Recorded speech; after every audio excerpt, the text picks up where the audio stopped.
कि आप आगे आइए, आपके भी 10 साल थे, हमारे भी 10 साल थे, हिसाब किताब करिए। अरे आप कर ही नहीं सकते हो, अरे ज्यादा करना है तो आपके 40 साल और हमारे 10 साल का हिसाब करिए। हमारे 10 साल का पलड़ा भारी है भाई। मोदी जी ने 10 साल के अंदर किया। मोदी जी ने 10 साल के अंदर देश को सुरक्षित करने का काम किया। मोदी जी ने सर्जिकल स्ट्राइक और एयर स्ट्राइक कर कर पाकिस्तान के घर में घुसकर आतंकवादियों का सफाया करने का काम नरेंद्र मोदी जी ने किया। मुझे बताओ भाइयों बहनों, धारा 370 हटनी चाहिए थी या नहीं हटनी चाहिए थी? जोर से बोलिए, हटनी चाहिए थी या नहीं हटनी चाहिए थी? ये कश्मीर हमारा है या नहीं है?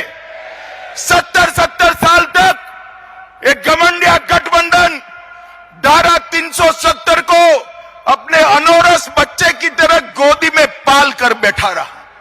आपने दूसरी बार मोदी जी को प्रधानमंत्री बनाया। 5 अगस्त 2019 को मोदी जी ने धारा 370 को समाप्त कर दिया। और जब मैं बिल लेकर पार्लियामेंट में खड़ा हुआ, ये राहुल बाबा, जानते हो ना राहुल बाबा को, वो कहते हैं मत हटाओ मत हटाओ। मैंने कहा भाई क्यों ना हटाए? तो उन्होंने कहा कश्मीर में खून की नदियां भी बह जाएंगी। अरे राहुल बाबा, 5 साल हो गए, खून की नदियां छोड़ो, कंकड़ चलाने की किसी की हिम्मत नहीं है, कंकड़ चलाने की। मोदी जी ने हमारे कश्मीर को हमेशा के लिए भारत के साथ जोड़ने का काम किया। मोदी जी ने 550 साल से करोड़ों देशभक्त, करोड़ों राम भक्त, दुनिया भर में फैले हुए सभी लोग चाहते थे कि अयोध्या में राम मंदिर बने। आप भी चाहते थे या नहीं चाहते थे भाई? जोर से बोलो, चाहते थे या नहीं चाहते? एक कांग्रेस पार्टी ने 70 साल तक रामलल्ला को टेंट में बिठाकर रखा। 70 साल तक राम जन्मभूमि के केस को अटका कर, लटका कर, भटका कर रखा। मोदी जी को दूसरी बार आपने प्रधानमंत्री बनाया, भूमि पूजन भी हो गया और प्राण प्रतिष्ठा हो गई, और आज रामलल्ला भव्य घर में विराजी। माताओं, भाइयों, बहनों, मैं संभाजी नगर में हूं। इस औरंगजेब ने काशी विश्वनाथ को तोड़ा था, सालों तक किसी ने सूद नहीं ली। मोदी जी ने भव्य काशी विश्वनाथ का कॉरिडोर बनाकर इतने सालों से हुआ अपमान का बदला लेने का काम देश के नेता नरेंद्र भाई मोदी। हमारे पास 10 साल का ट्रैक रिकॉर्ड है और हमारे पास 25 साल का रोड मैप भी है। ये 10 साल में मैं सिर्फ महाराष्ट्र की बात करने आया हूं। भाई और बहनों, आज इस मंच से मैं शरद पवार जी को और उद्धव ठाकरे जी को पूछना चाहता हूं, इंडी अलायंस का आप नेतृत्व कर रहे हो। 2004 से 14 सोनिया मनमोहन की सरकार थी। महाराष्ट्र को क्या दिया? 1,91,000 करोड़ रुपया। कितना? 1,91,000 का। जरा जोर से बोलो, कितना?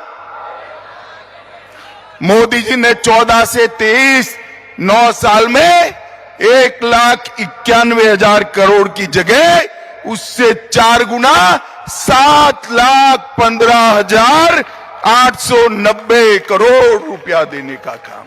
इसके साथ साथ 8 लाख करोड़ के और प्रोजेक्ट दिए।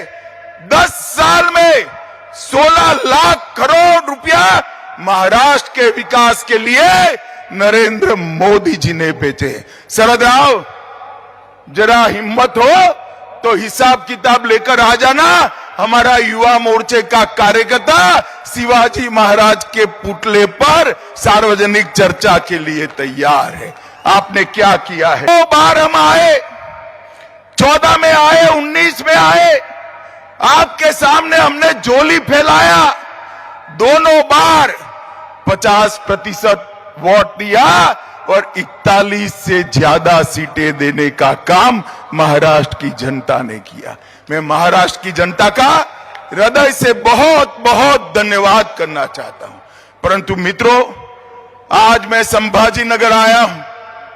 संभाजी नगर ने एक कसक छोड़ दी थी। देश के पहले गृह मंत्री लौह पुरुष भारत रत्न सरदार पटेल ने ये मराठा वाड़ को निजाम के कुशासन से मुक्त किया था और मजलिस को यहां से हटाने का काम किया था। हमारी छोटी सी गलती, छोटी सी आलस, और आज फिर से मजलिस बैठी है। संभाजी नगर वालों को एक कबूल है क्या? जरा जोर से बोलिए, आप सहमत हो क्या? आज इस सभा से संकल्प कर कर जाइए, सरदार पटेल ने जो आजादी के बाद निजाम से मुक्ति दिलाई थी, ये नए निजामों को आप फिर से एक बार घर में बिठाकर उनकी जगह बताने का काम करेंगे। भाई और बहनों, इस बार 40-41 नहीं चलेगा, इस बार 45 से ज्यादा सीटें मोदी जी की झोली में डालने का काम महाराष्ट्र की जनता